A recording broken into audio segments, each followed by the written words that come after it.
Thanks for seeing me, Professor Williams. Glad to, Alice. What do you have on your mind? Well, I got a little mixed up when I started to go over my notes from the last class, so I had a few questions. Shoot. Okay, I understand the three basic sources of personnel for multinational companies. That's fairly self explanatory. Host country, home country, and third country. Right. But then you started talking about staffing patterns that. Let me see. Okay.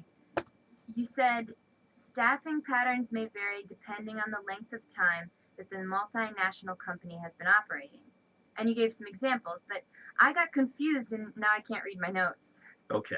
Well, one pattern is to rely on home country managers to staff the key positions when the company opens, but gradually moving more host country nationals into upper management as the company grows. So, for example, if a French company opened a factory in Canada, then French management would gradually replace themselves with Canadian managers. Is that what you mean? Right. I think I used that very example in class. So, do you want to try to explain the second pattern to me? Sure. I think it's the one where home country nationals are put in charge of the company if it's located in a developed country, but in a developing country, then home country nationals manage the company sort of indefinitely. Right again. And an example of that would be. Maybe using German management for a Swiss company in Germany, but they might send Swiss management to provide leadership for a Swiss company in. How about Zimbabwe? This is one of the confusing parts. Zimbabwe has a very old and highly developed culture. So, But it's still defined as a developing country because of the economic base, which is being developed now. ah, okay. I guess that makes sense. Then the example of the American company with British management, when the company's in India, that would be a third country pattern? Yes, in fact, this pattern's fairly prevalent among multinational companies in the United States. Many Scottish or English managers have been hired for top management positions at United States subsidiaries in the former British colonies. India, Jamaica, the West Indies, some parts of Africa. Okay, so I've got all the examples right now. Anything else? Just one thing. There were some typical patterns for certain countries. Like the last example. No, this came later in the lecture. Something about Japan and Europe. Oh, right.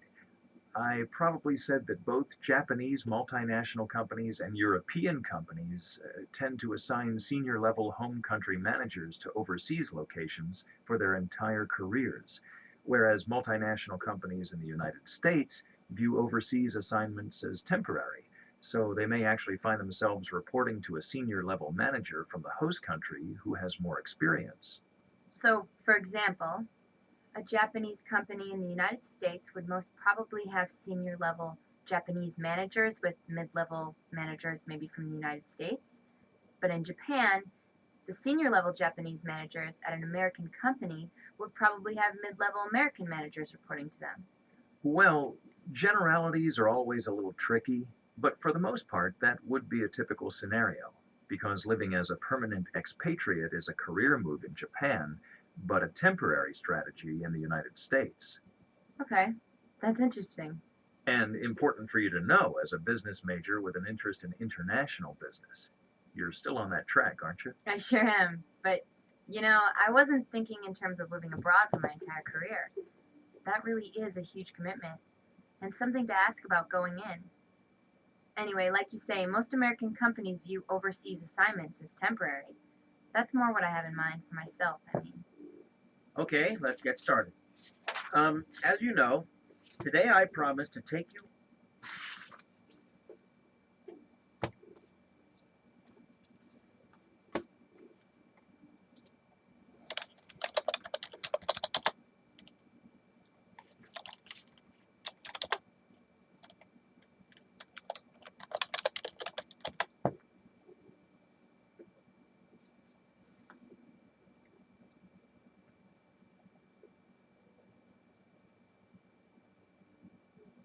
Hmm, 難しいことがあるもんだね。うん。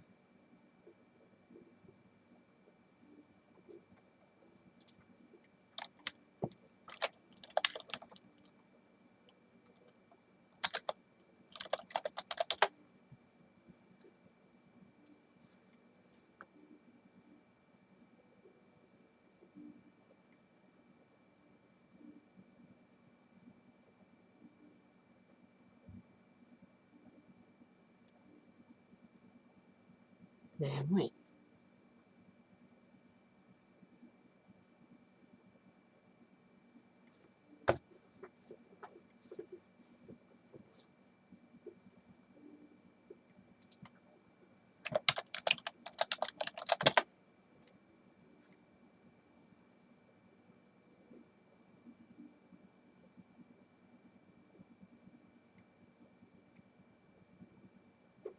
やったー、できたー。と思ったらマジだった。